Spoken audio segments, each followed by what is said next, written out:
जय हिंद मेरे प्यारे दोस्तों। आज पुनः हम सभी उपस्थित हुए हैं अपने लूसेंट सीरीज और मिसलेनियस सीरीज, यानी कि साइंस भी इसमें हम बहुत सारा करेंगे और आपका करंट अफेयर्स भी करेंगे और बहुत सारा लूसेंट का भी टॉपिक करेंगे। तो चलिए इसी के सेशन का हम शुरुआत करते हैं। आज हम लोग लगभग 10 दिन के बाद मिल रहे हैं, क्योंकि 10 दिन तो नहीं हुआ होगा, लगभग 6 से 7 दिन हुआ होगा, क्योंकि दुर्गा पूजा का समय आ गया था तो उसमें हम लोग बिजी थोड़ा चल रहे थे। तो हम लोग जो है कि अब पुनः इस सेशन को शुरुआत कर रहे हैं। तो चलिए सबसे पहले आज का मोटिवेशनल क्वोट। आज का मोटिवेशनल क्वोट है कि वक्त से लड़कर जो नसीब बदल दे, वक्त से लड़कर जो नसीब बदल दे, इंसान वही जो अपनी तकदीर बदल दे। कल क्या होगा कभी मत सोचो, कल क्या होगा कभी मत सोचो, क्या पता कल वक्त खुद अपनी तस्वीर बदल ले। तो आप लोग इसी तरह से मेहनत कीजिए लगातार। और आप लोग को बता दें कि डेली 9 बजे अब हम लोग टेलीग्राम पे टेस्ट लेंगे। कितने बजे? 9 बजे टेलीग्राम पे टेस्ट लेंगे रात में। और आप लोग को बता दें कि रात में 11 बजे हम लोग लाइव आएंगे और हम लोग अधिक से अधिक जो क्वेश्चन इंपॉर्टेंट क्वेश्चन है वो हम पॉइंट टू पॉइंट बात करेंगे, क्वेश्चन टू क्वेश्चन बात करेंगे और लाइव सेशन रहेगा। आप लोग को मौका मिलेगा उसका जवाब लिखने का कमेंट बॉक्स में। आप लोग अधिक से अधिक संख्या में जुड़िए। रात के 11 बजे हम लोग लाइव आएंगे और लाइव आकर जो है कि आप लोगों के लिए हम क्वेश्चन करेंगे, उसमें साइंस का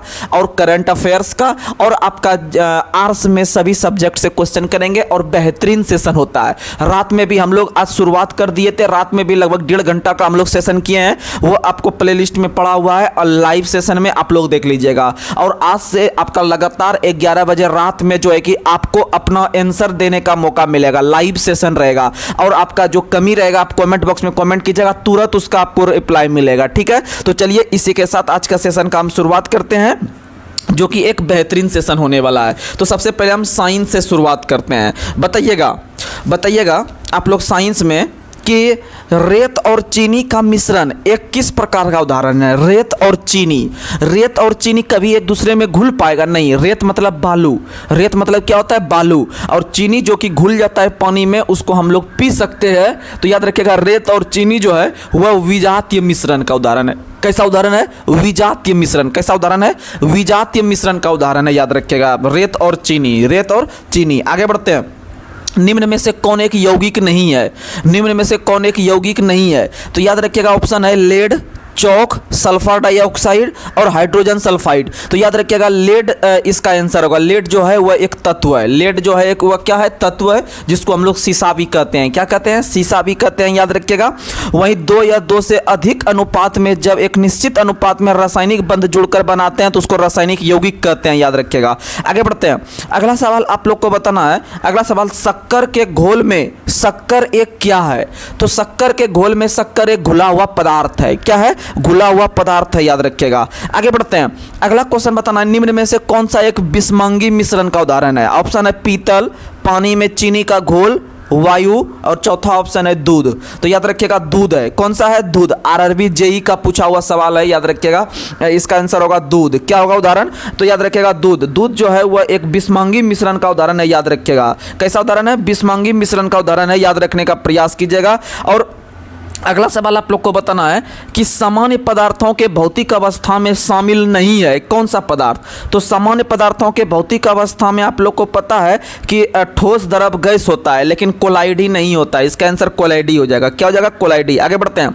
हवा एक क्या है? हवा, हम लोग जो हवा सांस लेते हैं वह एक क्या है? तो याद रखिएगा हवा एक क्या है? तो याद रखिएगा दोनों तत्व और यौगिकों का मिश्रण है। हवा जो है वह दोनों तत्व और यौगिकों का मिश्रण होता है। याद रखिएगा। आगे बढ़ते हैं। अगला सवाल है, निम्न में से कौन एक शुद्ध पदार्थ है? ऑप्शन है चीनी का घोल, मीथेन, वायु, दूध। तो शुद्ध पदार्थ जो है वह मीथेन होता है। और प्राकृतिक गैस के नाम से भी हम लोग को पता है कि वह मीथेन को जानते हैं, और मीथेन को मार्स गैस के नाम से भी जानते हैं, जिसका सूत्र होता है CH4। क्या होता है? CH4, जो कि दलदली भागों में मिलता है। आपका जुगाली करते हुए जो जानवर होते हैं उनके मुंह से जो निकलता है वह मीथेन गैस निकलता है। याद रखिएगा। आगे बढ़ते हैं। अगला सवाल आप लोग को बताना है कौन सा खनिज हड्डियों के लिए आवश्यक है? तो याद रखिएगा कैल्शियम। कौन सा खनिज हड्डी के लिए आवश्यक है? तो याद रखिएगा कैल्शियम। और हड्डी जो बना होता है वह कैल्शियम फास्फेट का बना होता है और हड्डी में 8% फास्फोरस होता है। कितना परसेंट होता है? 8%। और हड्डियों का अध्ययन क्या कहलाता है? तो हड्डियों का अध्ययन ऑस्टियोलॉजी कहलाता है। क्या कहलाता है? ऑस्टियोलॉजी। हड्डियों का अध्ययन क्या कहलाता है? तो याद रखिएगा ऑस्टियोलॉजी कहलाता है।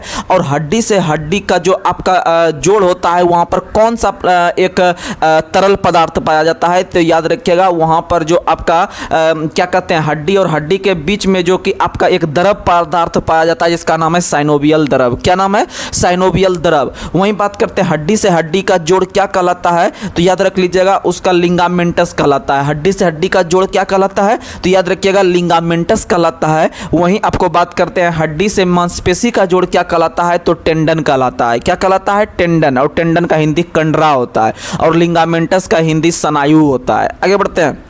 अगला क्वेश्चन बताना है मांसपेशियों की क्रिया से उत्पन्न बल को क्या कहा जाता है? तो मांसपेशियों की क्रिया से उत्पन्न बल को पेशी बल कहा जाता है। कौन सा बल? पेशी बल, यानी पेशी से उत्पन्न बल। और हमारे शरीर में अधिक मात्रा में जब कार्य कीजिएगा तो कौन सा अम्ल का जमा होता है? तो याद रखिएगा लैक्टिक अम्ल। कौन सा अम्ल? लैक्टिक अम्ल। और लैक्टिक अम्ल जो होता है वह दूध दही में मिलता है। किस में मिलता है? दूध दही में मिलता है। आगे बढ़ते हैं। अगला सवाल आप लोग को बताना है। अगला सवाल, अस्थि कोशिकाएं एक दृढ़ आव्यूह में अंतः स्थापित होती है जो किन दो तत्वों से मिलकर बना है? तो आपको हम बताए हैं अस्थि मतलब हड्डी। अस्थि मतलब हड्डी। और हड्डी जो बना है वो किससे बना है? तो कैल्शियम फास्फेट से, यानी कैल्शियम और फास्फोरस दोनों मिलकर हड्डी का निर्माण किया है। याद रखिएगा। और हमारे शरीर का सबसे कठोर पदार्थ कौन सा है? तो दांत का सबसे ऊपर वाला हिस्सा जिसका नाम है एनामिल। क्या नाम है? एनामिल नाम है। याद रखिएगा। आगे बढ़ते हैं। अगला क्वेश्चन, छाती के आसपास की हड्डी को क्या कहा जाता है? तो छाती के आसपास की हड्डी को रिब्स कहा जाता है। क्या कहा जाता है? रिब्स कहा जाता है। याद रखिएगा। छाती के आसपास की हड्डी को क्या कहा जाता है? तो याद रखिएगा रिब्स कहा जाता है। क्या कहा जाता है? रिब्स कहा जाता है। आगे बढ़ते हैं। अगला क्वेश्चन आप लोग को बताना है। अगला क्वेश्चन, रीढ़ को और भी किस नाम से जाना जाता है? तो रीढ़ को मेरुदंड के नाम से भी जाना जाता है। रीढ़ को किस नाम से जाना जाता है? तो मेरुदंड के नाम से। यह क्वेश्चन आरआरबी जेई का पूछा हुआ क्वेश्चन है। तो याद रखिएगा कि रीढ़ को किस नाम से जाना जाता है? तो रीढ़ को जो है कि आपका मेरुदंड के नाम से भी जाना जाता है। याद रखिएगा।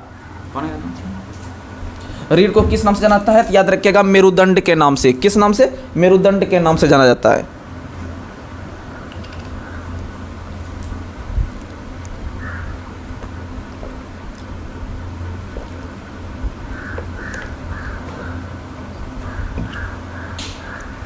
चलिए आगे बढ़ते हैं। अगला सवाल आप लोग को बताना है। अगला सवाल आप लोग को बताना है कि न्यूनतम मैट्रिक्स वाला एक संयोजी उत्तक कौन सा है? तो न्यूनतम मैट्रिक्स जो होता है वो आप लोग को पता है कि बहुत छोटे छोटे पदार्थ होते हैं मैट्रिक्स। तो उसमें से न्यूनतम मैट्रिक्स वाला जो एक संयोजी उत्तक होता है वह कौन होता है? तो स्नायु होता है। कौन होता है? स्नायु। और स्नायु किसका हिंदी नाम है? तो लिगामेंटस का नाम है। और लिगामेंटस जो कहते हैं वह हड्डी से हड्डी के जोड़ को कहते हैं। आगे बढ़ते हैं। अगला क्वेश्चन है, धारीदार पेशियां किस प्रकार की होती है? एक नाभिक, द्विनाभिक, बहुनाभिक या अनाभिक? तो याद रखिएगा धारीदार पेशियां बहुनाभिक होती है। कैसी होती है? बहुनाभिक होती है। धारीदार पेशियां कैसी होती है? तो याद रखिएगा बहुनाभिक। धारीदार पेशियां कैसी होती है? बहुनाभिक। ये सब क्वेश्चन आपको एएलपी टेक्नीशियन और आरआरबी जेई के लेवल का बता रहे हैं साइंस। आप लगातार बनकर रहिएगा और याद रखने का प्रयास कीजिएगा क्योंकि अब आपके पास समय बिल्कुल भी नहीं है। आगे बढ़ते हैं। अगला क्वेश्चन बताना है, मांसपेशियों का वह भाग। मांसपेशी करने का मतलब ये हो गया मांसपेशी, ठीक है। और मांसपेशी का जैसे हम बोलेंगे तो इसका अध्ययन आपके माइंड में आना चाहिए कि मांसपेशी का अध्ययन क्या कहलाता है। तो मांसपेशी का अध्ययन मायोलॉजी कहलाता है। क्या कहलाता है? मायोलॉजी। मांसपेशी का अध्ययन क्या कहलाता है? मायोलॉजी कहलाता है। याद रखिएगा। और मायोसिन नाम का जो उत्तक पाया जाता है वह हड्डी में। मायोसिन नाम का उत्तक कहाँ पाया जाता है? तो हड्डी में, या मांसपेशी भी बोल सकते हैं, कोई दिक्कत नहीं है, ठीक है।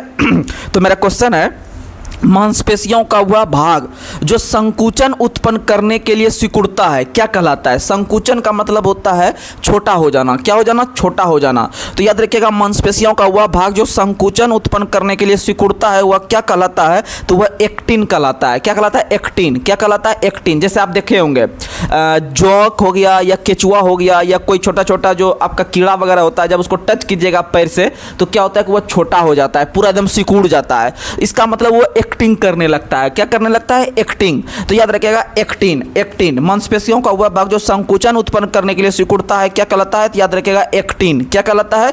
एक्टिन कहलाता है। याद रखिएगा। आगे बढ़ते हैं। मानव शरीर में द्विशिरस्क मांसपेशियां कहाँ पाई जाती है? तो याद रखिएगा बाहों में। कहाँ में? बाहों में। ये सब क्वेश्चन जो है ना बहुत लेवल का क्वेश्चन है, आप याद रखिएगा। ये सब जेई का पूछा हुआ सवाल है। जूनियर इंजीनियर जो कि जेई का भी पेपर होने वाला है, आप उस लेवल से तैयारी कीजिए तो आपका एलपी टेक्नीशियन आराम से हो जाएगा। ठीक है। तो मानव शरीर में द्विशिरस्क मांसपेशियां कहाँ पाई जाती है? तो याद रखिएगा बाहों में। कहाँ में? बाहों में। कहाँ में? बाहों में। और सिकुड़ता जो इसको क्या कहते हैं? एक्टिन। क्या कहते हैं? एक्टिन। याद रखिएगा। आगे बढ़ते हैं। मध्य कान में मौजूद 3 हड्डियों के नाम बताइए। कान में मौजूद 3 हड्डी होता है, 6 हड्डी होता है टोटल कान में। तो तीनों हड्डी का नाम बताइए। तो याद रखिएगा हाइमर, एनाविल और स्टरप। ये हो गया मध्य कान का हड्डी। कौन सा हड्डी? मध्य कान का हड्डी। याद रखिएगा। मध्य कान में मौजूद 3 हड्डियों के नाम है हाइमर, एनाविल और फिर आपका स्टरअप। कौन सा नाम है? स्टरअप। इसमें स्टेपिस सब नहीं आएगा। आगे बढ़ते हैं। अगला क्वेश्चन बताना है आप लोग को कि हमारे निम्नलिखित में से कौन सा मानव शरीर में पाई जाने वाली हड्डी नहीं है? यानी हड्डी का नाम भी आपको याद रखना पड़ेगा आजकल के एग्जाम को पास करने के लिए। तो ऑप्शन है स्टरअप, हाइमर, एनविल और एक्स। तो याद रखिएगा इसका नाम होगा एक्स। क्या नाम होगा? एक्स। एक्स जो है वह हड्डी नहीं है। एक्स जो है वह हड्डी नहीं है। आगे बढ़ते हैं। आगे नी कैप को क्या कहा जाता है? नी कैप को क्या कहा जाता है? तो याद रखिएगा नी कैप को पिलिया कहा जाता है। पिलिया एक रोग होता है, आप लोग को पता है। पिलिया एक बीमारी होती है, तो उसको नी कैप के नाम से जाना जाता है। किस नाम से? तो नी कैप के नाम से जाना जाता है। आगे बढ़ते हैं। आगे बढ़ते हैं। किस हार्मोन की कमी के कारण मधुमेह रोग होता है? तो इंसुलिन के कारण। किसके कारण? इंसुलिन के कारण मधुमेह रोग होता है। याद रखिएगा। और आप लोग को पता है कि प्रतिवर्ष हम लोग मधुमेह दिवस कब मनाते हैं? 14 नवंबर को, बाल दिवस के दिन। और मधुमेह जो होता है वह इंसुलिन हार्मोन के कारण होता है। और इंसुलिन हार्मोन का स्राव जो होता है वह आपका अग्नाशय के द्वारा जो है कि आपका बीटा कोशिका से होता है। अग्नाशय के बीटा कोशिका से इंसुलिन हार्मोन का स्राव होता है। और याद रखिएगा इंसुलिन के कारण ही कौन सा बीमारी होती है? तो याद रखिएगा आपका मधुमेह बीमारी। कौन सी बीमारी? मधुमेह बीमारी या डायबिटीज भी इसको कहते हैं, या इसी को गांव घर में हम लोग चीनी बीमारी के नाम से भी जानते हैं। याद रखिएगा। ठीक है।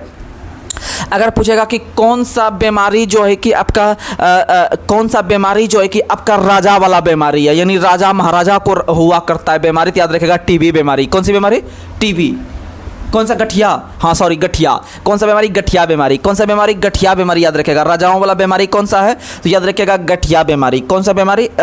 और किस रोग को शाही रोग के नाम से जानते हैं? तो याद रखेगा हीमोफीलिया को। हीमोफीलिया रोग को शाही रोग के नाम से जानते हैं। याद रखिएगा। ठीक है। बहुत अच्छा सवाल है। और टीबी बीमारी जो होता है, याद रखिएगा कि टीबी बीमारी जो होता है वह आपका जीवाणु के कारण होता है। आगे बढ़ते हैं। अगला क्वेश्चन आप लोग को बताना है। अगला क्वेश्चन बताइएगा।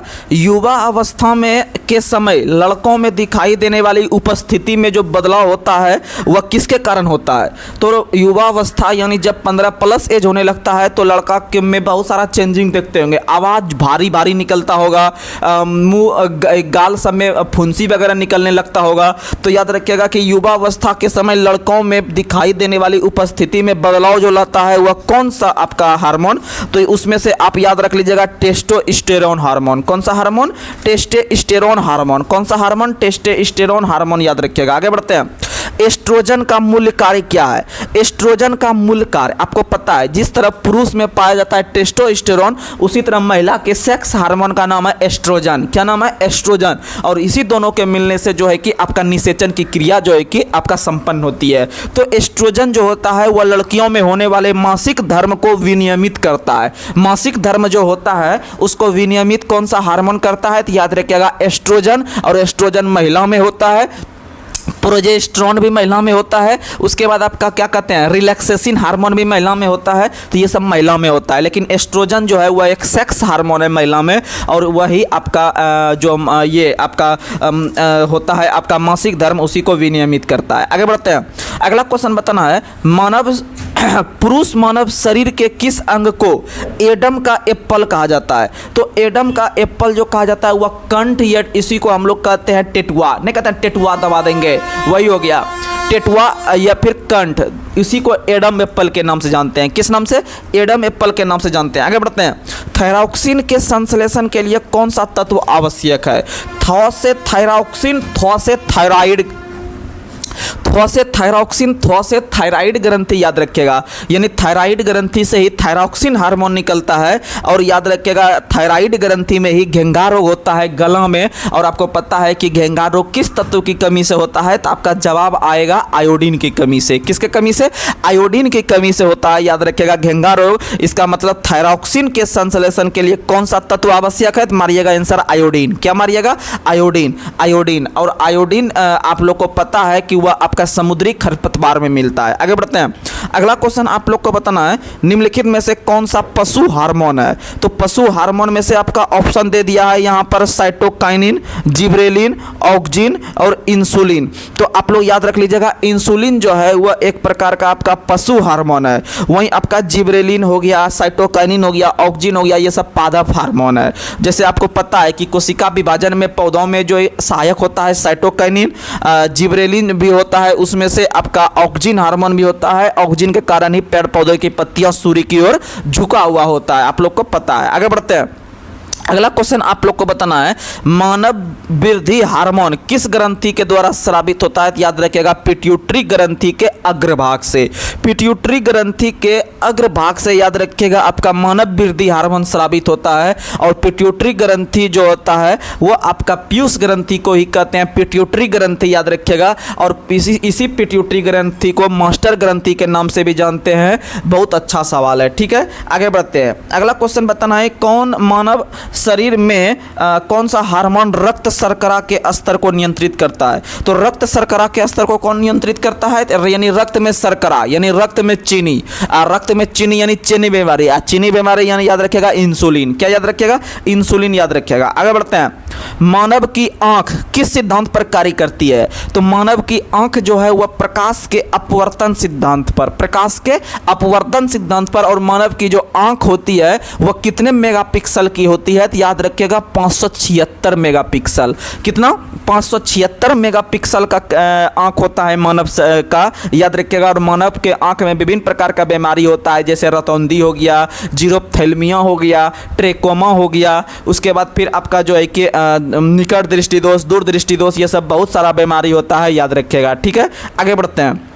अगला क्वेश्चन बताना है, पास की और दूर की वस्तुओं को देखने के लिए मानव की आंखों की अनुकूलन की विशेषता को क्या कहते हैं? तो सामंजस्य क्षमता कहते हैं उनको। क्या कहते हैं? सामंजस्य क्षमता। नहीं कहते हैं सामंजस्य बैठाओ थोड़ा सा, ठीक है, अच्छा से पढ़ो, सामंजस्य बैठा के, यानी एक दूसरे के बीच जो बात करते हैं ना, कहते हैं सामंजस्य दोनों के बीच अच्छा चल रहा है। इसका मतलब याद रखिएगा, मान लीजिए आपको दूर में कोई चीज़, जैसे मेडिकल टेस्ट करवाने जाइएगा आपको लोग, ALP टेक्नीशियन या किसी भी एग्जाम में पास होने के बाद, तो वहाँ पर आपका मेडिकल टेस्ट होगा, आई टेस्ट होता है। ALP में बहुत खतरनाक मेडिकल टेस्ट होता है, खास करके आंख का, ठीक है। उसमें 6x6 आंख चाहिए, तो उसके लिए आपको जो है कि बहुत दूर में कोई वस्तु रखकर वहां से आपको दूर से पढ़वाएगा कि सी का मुंह किस ओर घुमा हुआ है, ऊपर है कि नीचे है कि किधर है। फिर आपका जो है कि क्या करेगा उसके बाद, तो फिर उसके बाद आपको कलर वगैरह भी पढ़वाएगा कि ऊपर में कौन कलर है, नीचे कौन कलर है, दायां कौन कलर है, बायां कौन कलर है, ठीक है। तो आप लोग ऐसे करके याद रखिएगा। तो पास की वस्तु और दूर की वस्तुओं को देखने के लिए मानव की आंखों की अनुकूलन की विशेषता को क्या कहते हैं? तो याद रखिएगा सामंजस्य कहते हैं। क्या कहते हैं? सामंजस्य क्षमता कहते हैं, ठीक है। आगे बढ़ते हैं।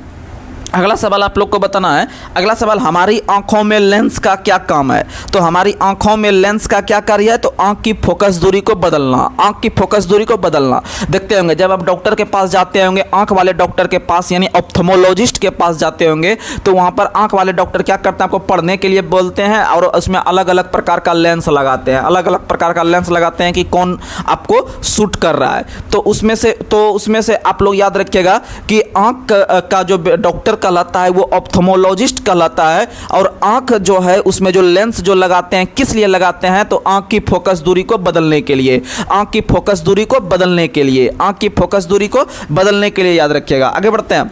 अगला क्वेश्चन आप लोग को बताना है, ECG द्वारा उत्पादित विद्युत बलों को महसूस करता है कौन सा अंग? तो ECG जो होता है वह मानव के एक अंग होता है आपका हृदय। हृदय में हुई गड़बड़ी को उत्पन्न जो होता है उसको जांच करने के लिए ECG का प्रयोग प्रयोग किया जाता है। जैसे आपको हम 4 चीज़ बताते हैं यहाँ पर, फटाफट मिलाने के लिए आ जाता है। एनटीपीसी में अक्सर पूछेगा कि मिलान कीजिए सही कुट में, तो ईसीजी जो आएगा वो हृदय के लिए आएगा, और ईओजी जो आएगा वो आंख के लिए आएगा, और ईईजी जो आएगा वो मस्तिष्क के लिए आएगा, और ईएमजी जो आएगा वो मांसपेशी के लिए आएगा। तो आपको जुगाड़ देते हैं कैसे याद रहेगा ये चारों। तो आप लोग को पता है ईसीजी तो आप बचपन से ही पढ़ते आते होंगे, इलेक्ट्रोकार्डियोग्राम जो होता है वो हृदय के लिए होता है। और ईओजी देखिएगा बीच में ओ आ रहा है, जब बीच में ओ आ रहा है तो आंख भी ओ के तरह होता है। आंख भी कैसे होता है? ओ के तरह, यानी कि ओ का मतलब हो गया आंख, ईओजी आंख, ईओजी आंख। अब आया ईएमजी, ईएमजी एम का मतलब मांस याद रखिएगा या मांसपेशी याद रखिएगा, तो ईएमजी मांसपेशी के लिए। एगो क्या बचा? ईईजी मस्तिष्क, ईईजी मस्तिष्क यानी इलेक्ट्रोएन्सेफेलोग्राफ। इलेक्ट्रोएन्सेफेलोग्राफ जो होता है वह किसके लिए होता है? तो याद रखिएगा वह आपका मस्तिष्क के लिए। और मस्तिष्क का अध्ययन क्या कहलाता है? अगर पूछ देगा तो क्या बताइएगा? जल्दी अपने आप में सब बोलिए, मस्तिष्क का अध्ययन क्या कहलाता है? तो याद रखिएगा फ्रेनोलॉजी। मस्तिष्क का अध्ययन फ्रेनोलॉजी कहलाता है। और मस्तिष्क का भार पूरे शरीर के भार का कितना % होता है? तो मस्तिष्क का भार पूरे शरीर के भार का सिर्फ 2%। कितना परसेंट? सिर्फ 2% होता है। कितना %? सिर्फ 2% होता है, याद रखेगा। जैसे मेरा वजन 70 kg है, तो 70 kg का अगर हम निकालते हैं आपका 2% तो कितना आएगा? तो आप लोग दिमाग लगा लीजिएगा। तो 70% का अगर हम निकालते हैं 1% तो कितना आएगा उसमें से? तो अब 1400 ग्राम के लगभग आपका पुर जाएगा 2%। तो 1400 ग्राम लगभग मस्तिष्क का वजन होता है। ठीक है, आगे बढ़ते हैं। अगला क्वेश्चन आप लोग को बताना है। अगला क्वेश्चन आप लोग बताइएगा, मानव मस्तिष्क का कौन सा हिस्सा बुद्धि, स्मृति और भावनाओं का केंद्र होता है? तो याद रखिएगा सेरिब्रम। कौन सा होता है? सेरिब्रम होता है। कौन सा होता है? सेरिब्रम होता है। मानव मस्तिष्क में बुद्धि वाला हिस्सा कौन सा होता है? तो सेरिब्रम होता है। और मानव मस्तिष्क के जो सबसे पीछे हिस्सा होता है उसी में एक अंग होता है मेडुला ऑब्लिगेंटा। क्या होता है? मेडुला ऑब्लिगेंटा जो होता है, अगर आप शराब पीते हैं, आपको उल्टी वगैरह हो जाता है, तो उस पर जो नियंत्रण करता है वह मेडुला ऑब्लिगेंटा करता है। कौन करता है? मेडुला ऑब्लिगेंटा करता है, याद रखिएगा। आगे बढ़ते हैं। मनुष्यों में अनैच्छिक क्रियाएं जैसे कि रक्त दबाव, लार और उल्टी को नियंत्रण कौन करता है? तो देखिए आंसर आ गया मेडुला। क्या आ गया? मेडुला ऑब्लिगेंटा। तो चलिए अब हम लोग कुछ सवाल कर लेते हैं जो है कि हिस्ट्री से, पॉलिटी से, उसके बाद फिर जो है कि करंट अफेयर से भी कुछ सवाल देखेंगे। तो बताइएगा आप लोग।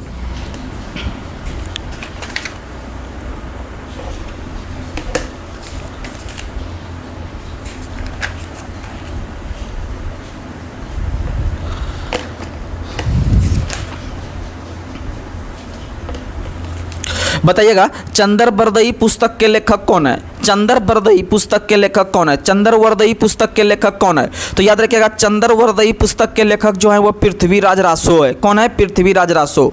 चंद्रवरदई पुस्तक के लेखक कौन है? तो पृथ्वीराज रासो है, याद रखिएगा। और पृथ्वीराज रासो जो थे वो पृथ्वीराज चौहान के काल में रहते थे। किसके काल में? पृथ्वीराज चौहान। और पृथ्वीराज चौहान जो थे वो चौहान वंश से संबंध थे। चौहान वंश से संबंध थे, याद रखिएगा। वहीं अगर हम बात करते हैं आपका जननायक पुस्तक के लेखक कौन है? तो जननायक पुस्तक के लेखक पृथ्वीराज विजय है। कौन है? पृथ्वीराज।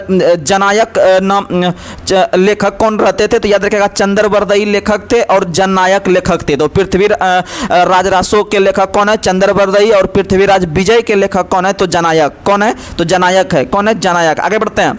अगला क्वेश्चन आप लोग को बताना है। अगला क्वेश्चन आप लोग को बताना है कि अगला क्वेश्चन आप लोग बताइएगा कि गढ़वाल वंश के संस्थापक कौन थे? तो चंद्रदेव। गढ़वाल वंश के संस्थापक कौन थे? तो याद रखिएगा चंद्रदेव। गढ़वाल वंश के संस्थापक कौन थे? तो याद रखिएगा चंद्रदेव थे। कौन थे? चंद्रदेव। आगे बढ़ते हैं। अगला क्वेश्चन आप लोग को बताना है कि भोजपुर नगर के संस्थापक कौन थे? तो याद रखिएगा भोजपुर नगर के जो संस्थापक थे वो कौन थे? तो राजा भोज। भोजपुर नगर के संस्थापक कौन थे? राजा भोज। भोपाल के अंदर में भोजताल झील का निर्माण भी किसने कराया है? तो राजा भोज ने कराया है। वहीं अगर हम बात करते हैं कि भोजशाला नाम के विश्वविद्यालय का स्थापना भी किसने कराया है? तो राजा भोज ने करवाया है। कौन करवाया है? राजा भोज ने करवाया है। और राजा भोज का संबंध याद रखिएगा परमार वंश से था। मालवा के परमार वंश से था, याद रखने का प्रयास कीजिएगा। कौन वंश से था? तो याद रखिएगा मालवा के परमार वंश से। मालवा के परमार वंश से था। चलिए हम लोग कुछ पुस्तक पूछते हैं जो कि किसी भी एग्जाम के लिए बहुत इंपॉर्टेंट है। अब पहले हम थोड़ा सा पूछ ले। हाँ बताइए किस नेता ने क्रांतिकारी संगठन अभिनव भारत की स्थापना की? तो अभिनव भारत का स्थापना याद रखिएगा विनायक दामोदर सावरकर ने। किसने किया था? विनायक दामोदर सावरकर यानी बीडी सावरकर ने अभिनव भारत नाम के संस्था का गठन किया था। और आप लोग को बता दें कि बीडी सावरकर ने ही 1857 के विद्रोह को कहा था कि यह भारत का प्रथम स्वतंत्रता संग्राम था। यह भारत का प्रथम स्वतंत्रता संग्राम था। किसने कहा था? तो याद रखिएगा आपका 1857 के विद्रोह को तो वीडी सावरकर ने। और यह एक राष्ट्र विद्रोह है, डिजरेली ने कहा है। और न करके लगा हुआ आएगा तो मजूमदार मारिएगा, न तो राष्ट्र विद्रोह ना ही आपका प्रथम स्वतंत्रता आएगा लिखा हुआ न वाला तो मारिएगा मजूमदार। और याद रखिएगा यह भारत का प्रथम सिपाही विद्रोह था। किसने कहा है? तो सिपाही विद्रोह जो है वह कहा है लॉरेंस एवं सीले ने। लॉरेंस एवं सीले ने। ईसाई एवं धर्मांधों के बीच युद्ध है, यह किसने कहा है? तो रीज ने। किसने कहा है? रीज ने कहा। याद रखिएगा। आगे बढ़ते हैं। अगला क्वेश्चन है annihilation of caste. Annihilation of caste. Caste का मतलब जाति, और जाति के बीच में जो सबसे अधिक फंसे हुए इंसान थे वो डॉक्टर भीमराव अंबेडकर। तो याद रखिएगा एनाइहिलेशन ऑफ कास्ट या अनाहिलेशन ऑफ कास्ट पुस्तक के लेखक कौन है? तो भीमराव अंबेडकर है। कौन है?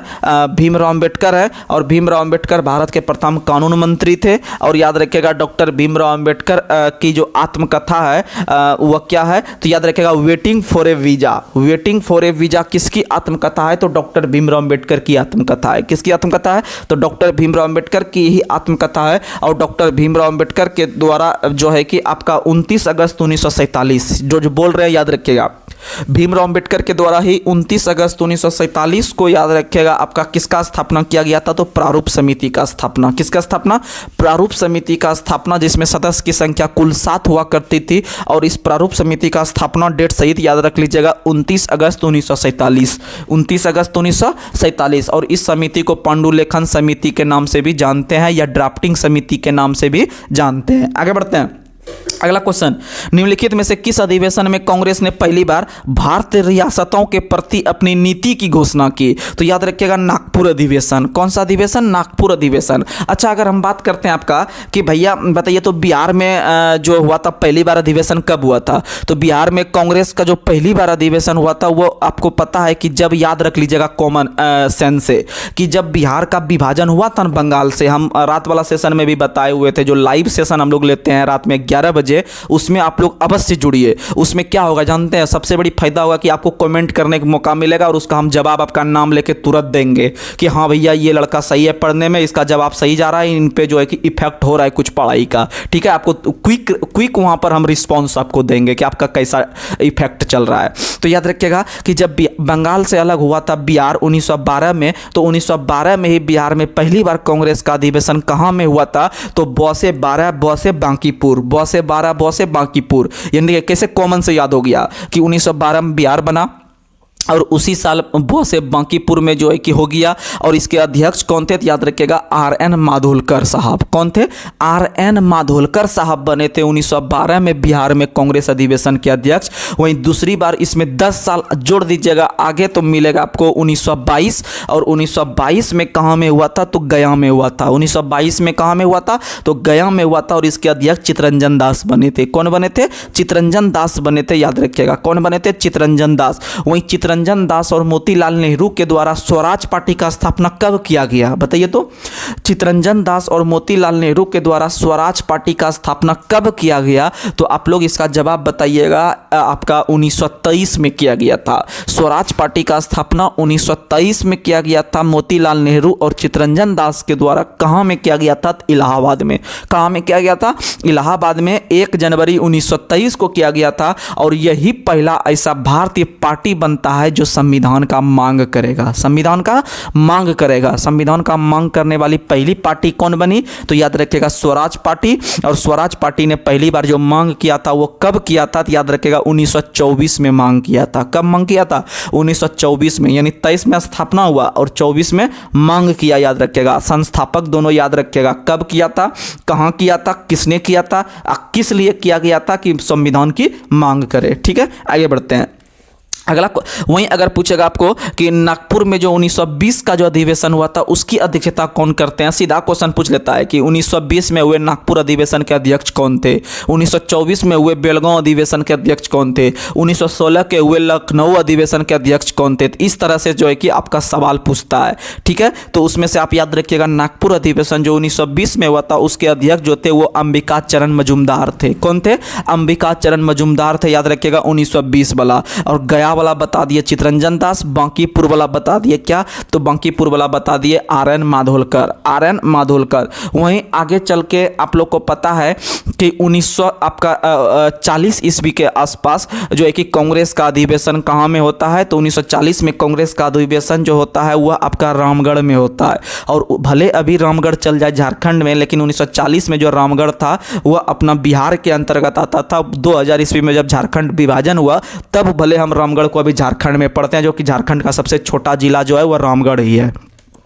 तो आप लोग को बता दें कि रामगढ़ में 1940 में हुआ था। ऐसे बोल सकते हैं कि कुल अगर देखें उस स्थिति के अनुसार तो 3 अधिवेशन हुआ है, ठीक है, 1912, 1922, 1940। लेकिन 1940 वाला वर्तमान बिहार में नहीं है, वो झारखंड में चला गया। तो दुए को आप याद रखिएगा बिहार में, ठीक है। और 1940 का जो रामगढ़ का अधिवेशन हुआ था उसकी अध्यक्षता किसने किया था, तो याद रखिएगा अबुल कलाम आज़ाद ने किए थे। कौन किए थे? अबुल कलाम आज़ाद। शायद आप लोग को पता होगा कि भारतीय राष्ट्र कांग्रेस के जो सबसे युवा अध्यक्ष थे, भारतीय राष्ट्र कांग्रेस के जो सबसे युवा अध्यक्ष थे वो कौन थे, तो अबुल कलाम आज़ाद साहब ही थे। मात्र इनका एज उस समय 35 वर्ष हो रहा था जब ये कांग्रेस के अध्यक्ष बने थे। और सबसे लंबे दिनों तक भी कांग्रेस के अध्यक्ष कौन बने हैं, तो आपका जवाब भी आएगा अबुल कलाम। क्या आएगा? अबुल कलाम आना चाहिए। सबसे लंबे दिनों तक अबुल कलाम। सबसे कम दिनों में कौन बने थे, यानी सबसे कम एज में कौन बने थे, तो अबुल कलाम आज़ाद। क्या अबुल कलाम आज़ाद ने 1-2 पुस्तक भी लिखा है क्या, तो बोलिएगा हाँ। तो भैया कौन पुस्तक, तो इंडिया विंस फ्रीडम।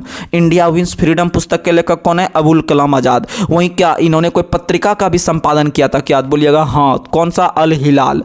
अल हिलाल का संपादन किसने किया है, तो अबुल कलाम आज़ाद ने ही किया है। क्या ये भारत के प्रथम कुछ मंत्री वगैरह बने थे क्या, बोलिएगा हाँ। कौन मंत्री, तो भारत के प्रथम शिक्षा मंत्री जो बने थे कौन बने थे, याद रखिएगा अबुल कलाम आज़ाद ही बने थे। भारत के प्रथम शिक्षा मंत्री कौन बने थे, तो अबुल कलाम आज़ाद ही बने थे। तो क्या इनके जन्म दिवस को हम लोग कोई दिवस के रूप में मनाते हैं, तो बोलिएगा हाँ। 11 नवंबर को हम लोग प्रत्येक वर्ष राष्ट्रीय शिक्षा दिवस मनाते हैं, राष्ट्रीय शिक्षा दिवस मनाते हैं, याद रखिएगा। लेकिन अंतर्राष्ट्रीय शिक्षा दिवस कब मनाते हैं, तो 24 जनवरी को, जिस दिन हम लोग राष्ट्रीय बालिका दिवस मनाते हैं। आगे बढ़ते हैं। अगला क्वेश्चन आप लोग को बताना है कि निम्नलिखित में से किस भारतीय राष्ट्र कांग्रेस के अधिवेशन में जवाहरलाल नेहरू ने, एक बार क्वेश्चन फिर से सुनिए, निम्नलिखित में से किस भारतीय राष्ट्र कांग्रेस के अधिवेशन में जवाहरलाल नेहरू ने समाजवाद को भारत की समस्याओं को हल करने की कुंजी बताया, तो याद रखिएगा लखनऊ अधिवेशन में। कहाँ में बताया? लखनऊ अधिवेशन में। जैसे लखनऊ का नाम लेंगे तो आपको नाम आएगा कि चिकनकारी के लिए कौन सा शहर प्रसिद्ध है, या कढ़ाई करी के लिए, तो याद रखिएगा लखनऊ शहर। चिकनकारी या जो के लिए प्रसिद्ध कौन है, तो लखनऊ शहर प्रसिद्ध है। और याद रखिएगा आपका कालीन के लिए, कालीन जो बिछाते हैं, कालीन के लिए कौन सा शहर प्रसिद्ध है पूरे भारत में, तो कालीन के लिए प्रसिद्ध है कौन सा शहर, तो याद रखिएगा भदोही शहर। कौन सा? भदोही। शायद अब यशस्वी जायसवाल का नाम सुने होंगे। यशस्वी जायसवाल जो एक भारतीय क्रिकेटर है, ठीक है, बल्लेबाज है, तो यशस्वी जायसवाल का संबंध भी उसी भदोही से है। भदोही जो है इलाहाबाद के पास एक डिस्ट्रिक्ट पड़ता है भदोही, याद रखिएगा। उसी से जो है कि आपका यशस्वी जायसवाल आगे आए हैं, वही उनका घर है। और याद रखिएगा कि वही भदोही शहर जो है वह आपका किसके लिए प्रसिद्ध है, तो कालीन के लिए। किसके लिए? कालीन के लिए। जैसे ताला के लिए अलीगढ़ कैसे पढ़ते हैं, उसी तरह से कालीन के लिए कौन है, तो भदोही शहर प्रसिद्ध है। आगे बढ़ते हैं।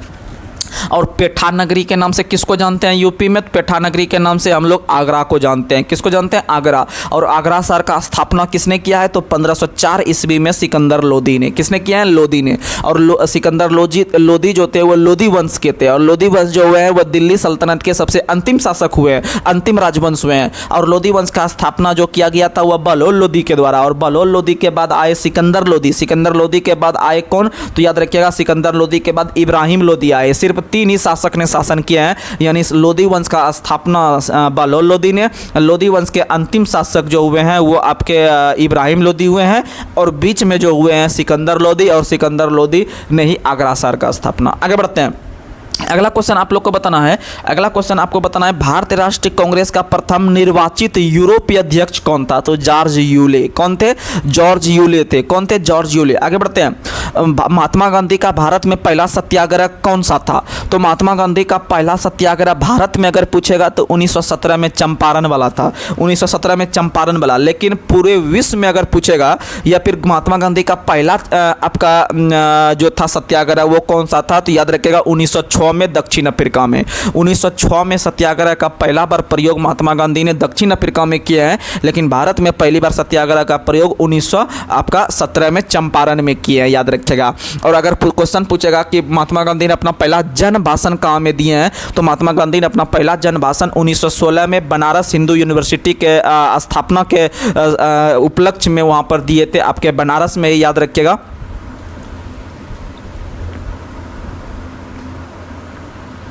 अगर क्वेश्चन पूछेगा कि महात्मा गांधी का पहला किसान आंदोलन कौन सा है, तो महात्मा गांधी का पहला किसान आंदोलन है खेड़ा आंदोलन। कौन सा आंदोलन?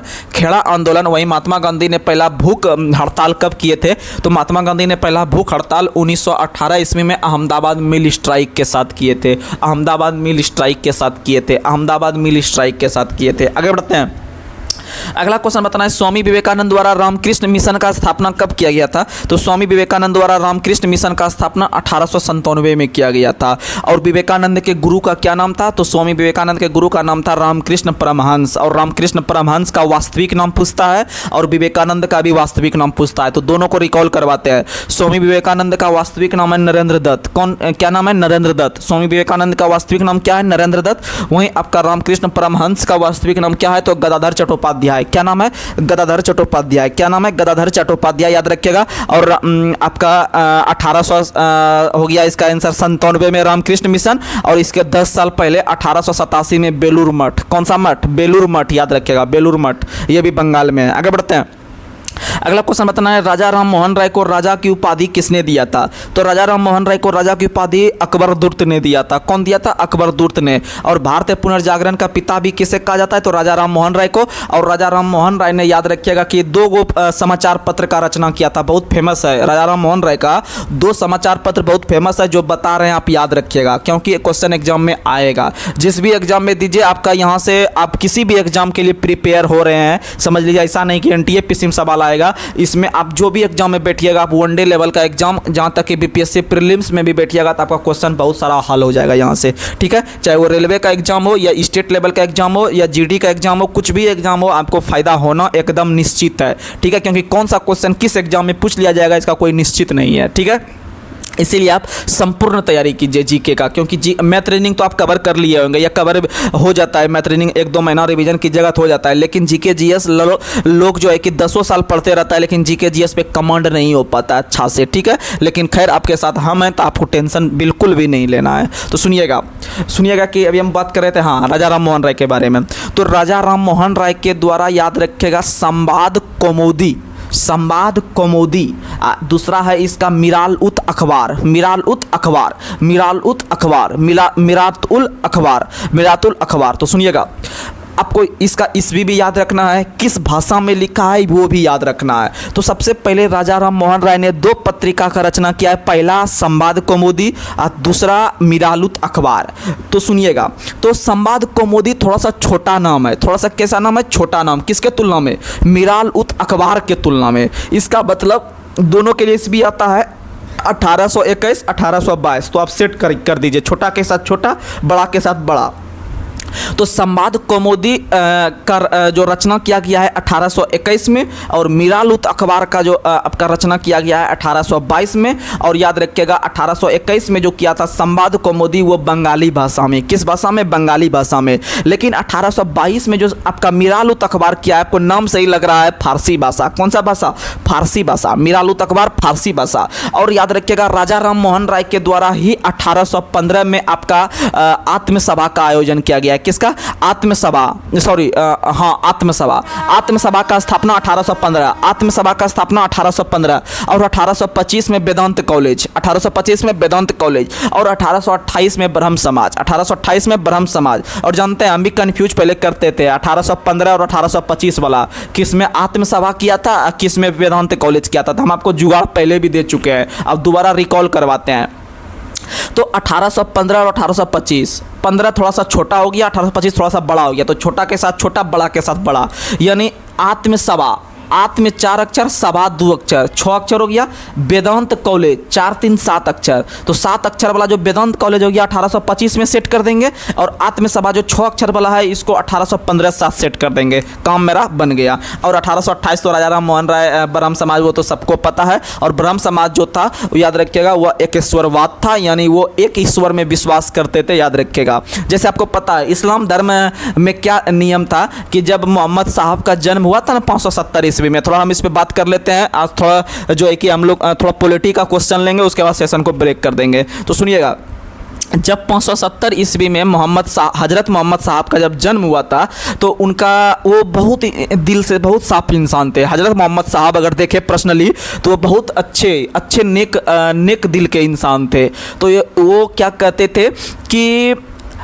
थे कि कोई भी धर्म जो है वह समान रूप से है, कोई भी धर्म जो है वह समान रूप से अगर कोई भी व्यक्ति उसका पालन करता है तो वह आपका ईश्वर के पास चला जाएगा, ईश्वर के पास चला जाएगा। लेकिन वो बहुत अच्छे इंसान थे, वो बहुत अच्छा जो है कि ज्ञान की प्राप्ति जब उनको 610 ईस्वी में मक्का नाम के हीरा नाम के गुफा में मक्का में हुआ था, तो वह उपदेश भी दिया करते थे कि कोई भी धर्म उसको समान रूप से मान्यता दिया जाए, चाहे वो इस्लाम धर्म रहे, सनातन धर्म रहे, जो भी धर्म रहे आपका, बौद्ध धर्म, जैन धर्म, कोई भी धर्म में आप ईश्वर की प्राप्ति कर सकते हैं, बशर्ते आपको अच्छा काम करना होगा, तभी आप ईश्वर की प्राप्ति कर सकते हैं या मोक्ष की प्राप्ति कर सकते हैं। तो आप लोग को बता दें कि जब उनका उत्तराधिकारी उनका दामाद बना, जिनका नाम था, आप लोग को पता है उनका नाम था मोहम्मद अली। क्या नाम था? अली, हाँ अली नाम था।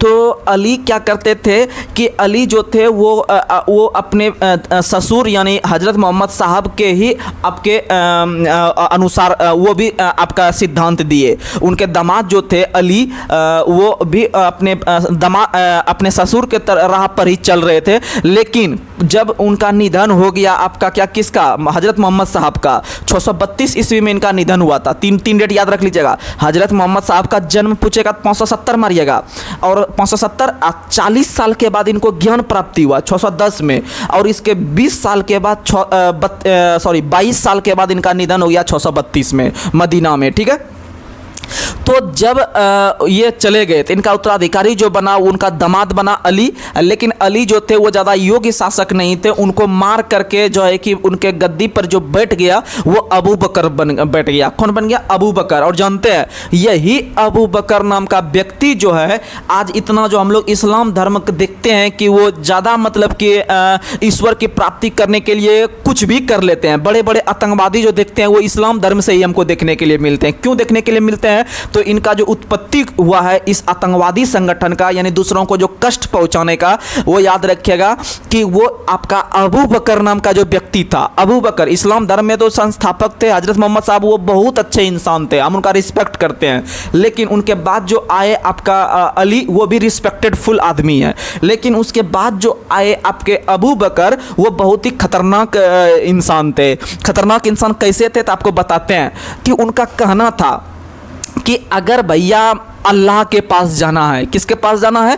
अल्लाह के पास जाना है या भगवान के पास या ईश्वर के पास जाना है, तो इसका एक ही उपाय है कि इंसान भगवान को खुश रखने के लिए आप दूसरों को जितना हो सके अधिक से अधिक मात्रा में कष्ट पहुंचाइए, यानी कि उसको मारिए, उसको आतंकवादी के तरह जो है कि उसको उड़ा दीजिए, उसका जान ले लीजिए, कुछ से कुछ कीजिए। तो इसीलिए कहा जाता है कि इस्लाम धर्म में जो आपका इस आतंकवाद का जो उदय हुआ है वह अबू बकर को ही माना जाता है। क्योंकि क्योंकि उनका कहना था कि दूसरों को कष्ट पहुंचाना ही एकमात्र ऐसा लक्ष्य है कि हम जा सकते हैं कहाँ, ईश्वर के पास। ईश्वर के पास प्राप्ति होगा, यानी वहाँ पर ऐशो आराम का जिंदगी होगा, वहाँ पर जो है कि बहुत अच्छे अच्छे जो है कि चीज़ देखने के लिए मिलेंगे। वहाँ पर अगर जाना है भैया तो दूसरे को कष्ट पहुँचाओ, दूसरे धर्म को और इस्लाम धर्म का पूरा एकदम आप उजागर करो। तो ये चीज़ था। तो और उसी का जो है कि अभी बहुत मोहम्मद कसाब सबको देखे होंगे, वो सब क्या कहते थे कि दूसरे को जो कष्ट पहुँचाते थे या हमला करते थे दूसरे पे, उनका एक ही सिद्धांत था कि हमको ईश्वर के पास जाना है, अल्लाह की प्राप्ति होगी हमको।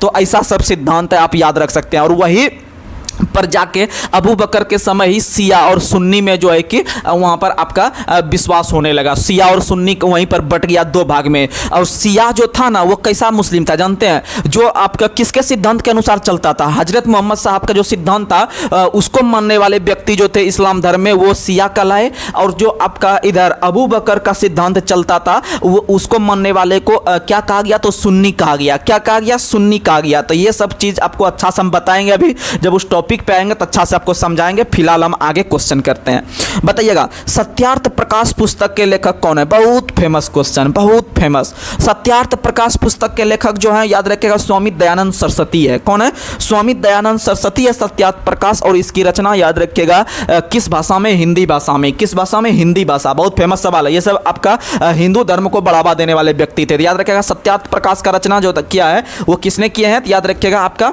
किसने किया है? स्वामी दयानंद सरस्वती ने। और स्वामी दयानंद सरस्वती ने ही पहली बार स्वराज शब्द का प्रयोग किया था। किसने किया था? स्वराज शब्द का प्रयोग पहली बार किसने किया है? तो याद रखिएगा स्वराज शब्द का पहली बार जो प्रयोग किया है वह किसने किया है? तो स्वामी दयानंद सरस्वती ने ही किया है, याद रखिएगा। और वेदों की ओर लौटो का नारा भी किसने दिया है? तो स्वामी दयानंद सरस्वती ने ही, स्वामी दयानंद सरस्वती ने ही दिया है। तो चलिए कुछ हम लोग पॉलिटी के सवाल ले लेते हैं, उसके बाद फिर हम लोग जो है कि सेशन को ब्रेक करेंगे। बताइएगा अनुच्छेद को थोड़ा सा हम कवर करवा देते हैं, अनुच्छेद, क्योंकि बाद में कि तो इधर तो सब कॉमन क्वेश्चन है तो आ ही जाएगा आप लोग को। बताइएगा लोकसभा में अनुसूचित जाति एवं जनजाति के लिए आरक्षण किस अनुच्छेद में है? लोकसभा में अनुसूचित जाति जनजाति यानी लोकसभा में SC ST, लोकसभा में SC ST को जो आरक्षण दिया गया है 330 के तहत। अब आपको हम जुगाड़ देते हैं, जुगाड़ से याद रखिएगा क्योंकि पढ़ने से कुछ नहीं होगा। आपको जुगाड़ देते हैं, सुनिएगा। एक अनुच्छेद है अनुच्छेद 330, 331, 332, 333। इसी चारों में इस टाइप का क्वेश्चन 4 पूछा जाता है, आप चारों सॉल्व कर दीजिएगा।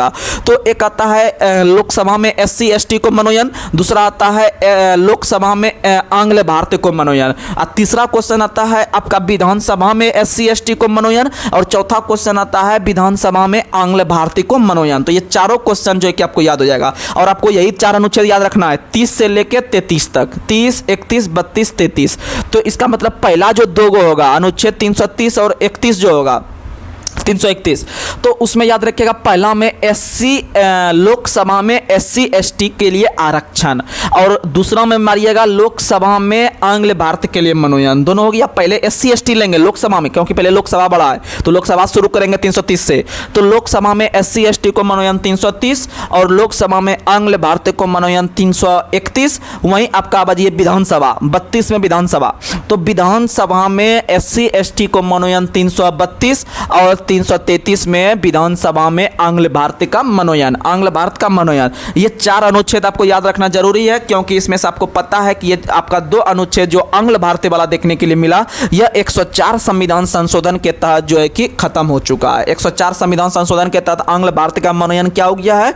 लोकसभा और विधानसभा में खत्म कर दिया गया है। आगे बढ़ते हैं। अगला क्वेश्चन आप लोग को बताना है कि लोकसभा तथा विधानसभा में चुनाव वयस्क मताधिकार के आधार पर होगा किस अनुच्छेद के तहत? तो 326 के तहत, 326 के तहत। और बार बार आपको बताते हैं एक अनुच्छेद आता है 226, 226 अनुच्छेद के तहत जो है कि हाई कोर्ट रीट जारी करता है। हाई कोर्ट एक अभिलेख हाई कोर्ट जो रीट जारी करता है वो 226 के तहत, और सुप्रीम कोर्ट जो रीट जारी करता है अनुच्छेद 32 के तहत। वहीं सुप्रीम कोर्ट एक अभिलेख न्यायालय है अनुच्छेद 129 के तहत। वहीं आपका हाई कोर्ट एक अभिलेख न्यायालय है 215 के तहत, 215 के तहत याद रखिएगा। आगे बढ़ते हैं। अगला क्वेश्चन आप लोग को बताना है संघ एवं राज्यों के लिए एक लोक सेवा आयोग का स्थापना किस अनुच्छेद के तहत? तो अनुच्छेद 315, 315 और 312 बहुत फेमस है। 315 और 312 बहुत फेमस है किसी भी एग्जाम के लिए। तो याद रखिएगा 312 में है नई अखिल भारतीय सेवा का सृजन कर सकती है कौन? तो राज्यसभा कर सकती है अपने 2/3 बहुमत के साथ।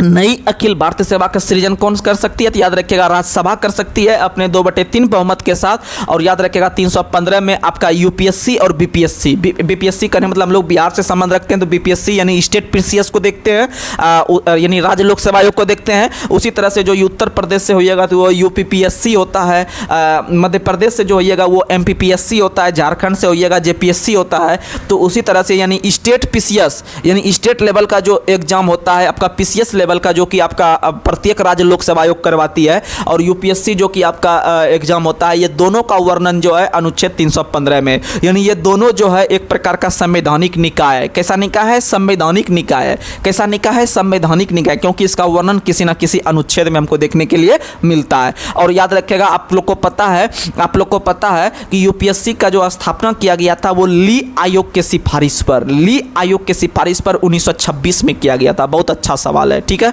और यूपीएससी का अध्यक्ष वगैरह तो आपको हम करंट में रिकॉल करवाते रहते हैं, तो उसमें कोई कमी नहीं होना चाहिए कि यूपीएससी का अध्यक्ष कौन है। तो आप लोग को जो है कि इसमें पढ़ना पड़ेगा। आगे बढ़ते हैं। सभी राज्यों के लिए उच्च न्यायालय की व्यवस्था किस अनुच्छेद में है? तो सभी राज्यों के लिए उच्च न्यायालय की व्यवस्था जो है वह किस अनुच्छेद में है? तो 214 में। 214 में देखिएगा, यहाँ बहुत कन्फ्यूजन करता है बच्चा। अगर जानते हैं, अगर क्वेश्चन पूछता है ना कि हाई कोर्ट का स्थापना किस अनुच्छेद के तहत किया जाता है, हाई कोर्ट या फिर उच्च न्यायालय का स्थापना किस अनुच्छेद में है, तो सब बच्चा इसमें टिक कर देता है अनुच्छेद 214। क्या कर देता है? 214। लेकिन आपका जवाब गलत हो जाएगा।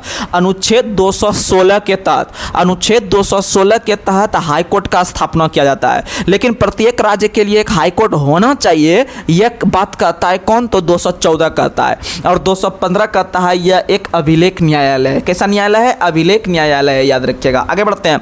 और आपको पता है कि भारत के अंदर में पहला हाई कोर्ट का स्थापना जो किया गया था वो लॉर्ड कैनिंग के काल में 1861 अधिनियम के तहत 1862 में कलकत्ता हाई कोर्ट हो गया, उसके बाद आपका मद्रास हो गया, उसके बाद बंबई हो गया। ये तीनों हाई कोर्ट का स्थापना जो किया गया था, याद रखिएगा 1862 में लॉर्ड कैनिंग के अधिनियम 1861 के तहत, ठीक है। और 1861 के अधिनियम के तहत ही पहली बार मंत्रिमंडलीय व्यवस्था देखने के लिए मिला था। 1861 अधिनियम के तहत ही पहली बार वायसराय को जो है कि अध्यादेश जारी करने का भी अधिकार दिया गया था। और याद रखिएगा 1861 के मंत्रिमंडलीय प्रणाली को पोर्टफोलियो सिस्टम के नाम से भी जानते हैं या विभाग प्रणाली के नाम से भी जानते हैं। आगे बढ़ते हैं। किस अनुच्छेद के तहत विधान परिषद का गठन या गठन या फिर उसकी समाप्ति से संबंधित वर्णन है? तो याद रखिएगा अनुच्छेद 169। अनुच्छेद 169 में विधानसभा का गठन भी कर सकते हैं, उसकी समाप्ति भी कर सकते हैं, याद रखिएगा विधान परिषद का। आगे बढ़ते हैं। अगला क्वेश्चन आप लोग को बताना है। अगला क्वेश्चन आप लोग बताइएगा कि नियंत्रक व महालेखा परीक्षक की नियुक्ति किस अनुच्छेद के तहत? तो 148 के तहत। नियंत्रक महालेखा परीक्षक की नियुक्ति किस अनुच्छेद के तहत? 148 के तहत। और याद रखिएगा कि वर्तमान समय में भारत के नियंत्रक महालेखा परीक्षक कौन है? तो मुर्मू साहब हैं। कौन है? मुर्मू साहब हैं, याद रखिएगा। कौन है? तो याद रखिएगा कौन है? तो याद रखिएगा मुर्मू साहब हैं। आगे बढ़ते हैं। अगला क्वेश्चन आप लोग को बताना है। अगला क्वेश्चन बताना है विधि निर्माण संबंधी अवशिष्ट शक्तियां किसमें निहित है? तो आपको पता है संसद में। कौन है? संसद में। विधि निर्माण संबंधी अवशिष्ट शक्तियां किसमें निहित है? संसद में। कौन से अनुच्छेद के तहत? तो 248 के तहत। किस अनुच्छेद के तहत? 248। लेकिन खाली 48 पूछेंगे तो क्या मारिएगा? तो खाली 48 में आप लोग को बता दें सिर्फ अनुच्छेद अगर 48 पूछेंगे तो उसमें कृषि एवं पशुपालन है। 48 के क में क्या है? तो इसमें वन एवं वन जीवों की रक्षा है। वन एवं वन जीवों की रक्षा 48 के क में है। और 48 में कृषि एवं पशुपालन है। और कृषि एवं पशुपालन जो है वह अर्थशास्त्र के प्राथमिक क्षेत्र का हिस्सा है। कृषि पालन, मधुमक्खी पालन, मछली पालन, ये सब जो है ये सब आपका प्रथम श्रेणी के अंतर्गत, प्रथम क्षेत्र के अंतर्गत। दूसरा में आता है विनिर्माण उद्योग, यानी बड़े बड़े उद्योग वगैरह जो आते हैं वो दूसरी में। और तीसरी में आते हैं सेवा क्षेत्र। कौन सा क्षेत्र? सेवा क्षेत्र, यानी रेलवे हो गया, आपका एयरपोर्ट हो गया, अस्पताल हो गया या बैंकिंग हो गया, ये सब जो है आपका तीसरे क्षेत्र के अंतर्गत आता है। तो चलिए आज के सेशन को हम यहीं पर ब्रेक करते हैं। आप लोग रात में 11 बजे लाइव सेशन में आना नहीं भूलिए। आप लोग अधिक से अधिक संख्या में आइए, जिससे कि आपका तैयारी जबरदस्त करवा देंगे। लगभग 1 से 1.5 घंटा क्लास चलेगा। आपको मेहनत करना पड़ेगा क्योंकि आगे बहुत सारा एक पेपर है, आपको पढ़ना पड़ेगा। दूसरा कोई उपाय नहीं है आपके पास। तो चलिए इसी के साथ आज के सेशन को यहीं पर समाप्त करते हैं। तब तक के लिए जय हिंद, जय भारत।